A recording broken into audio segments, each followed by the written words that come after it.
നമ്മൾ കേരളത്തിലെ കാര്യം എടുക്കുമ്പോൾ ഈ കാർഷിക മേഖല വലിയൊരു പ്രതിസന്ധിയിലൂടെ കടന്നു. പ്രത്യേകിച്ച് കഴിഞ്ഞ ദിവസം പിതാവ് ആലക്കോട് നടത്തിയ പ്രശ്നം വളരെയധികം ചർച്ചയായിരുന്നു. അപ്പോൾ എന്താണ് പിതാവ് ഇതിനൊരു പരിഹാരം? സർക്കാരിൻ്റെ ഭാഗത്തുനിന്നൊരു വലിയൊരു അലംഭാവം സംഭവിക്കുന്നുണ്ടോ?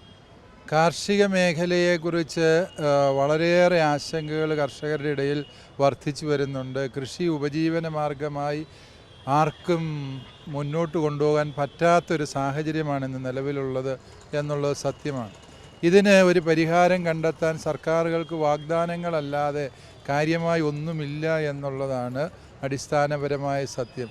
അത് ഏലം കൃഷി ആയിക്കോട്ടെ, റബ്ബർ കൃഷി ആയിക്കോട്ടെ, നെൽകൃഷി ആയിക്കോട്ടെ, മറ്റ് കാർഷിക മേഖലകളെല്ലാം തകർച്ചയിൽ നിന്ന് തകർച്ചയിലേക്ക് നീങ്ങുന്ന സാഹചര്യമാണുള്ളത്. കേന്ദ്ര സർക്കാരും കേരള സർക്കാരും ഈ വിഷയത്തിൽ സത്വരമായ ഇടപെടലുകൾ നടത്തിയില്ലെങ്കിൽ കർഷകരുടെ ഇടയിൽ വലിയ നിരാശ ബാധിക്കുകയും അനേകം കർഷകർ ആത്മഹത്യ ചെയ്തു കഴിഞ്ഞു. ഇനിയും പലരും ആത്മഹത്യയെക്കുറിച്ച് ചിന്തിക്കുന്ന ഗതികേടിലാണ്. ഈ അവസ്ഥയിൽ സത്വരമായ ഇടപെടൽ സർക്കാരിൻ്റെ ഭാഗത്തു നിന്നുണ്ടാകണം എന്നാണ് ഞങ്ങൾക്ക് പറയാനുള്ളത്.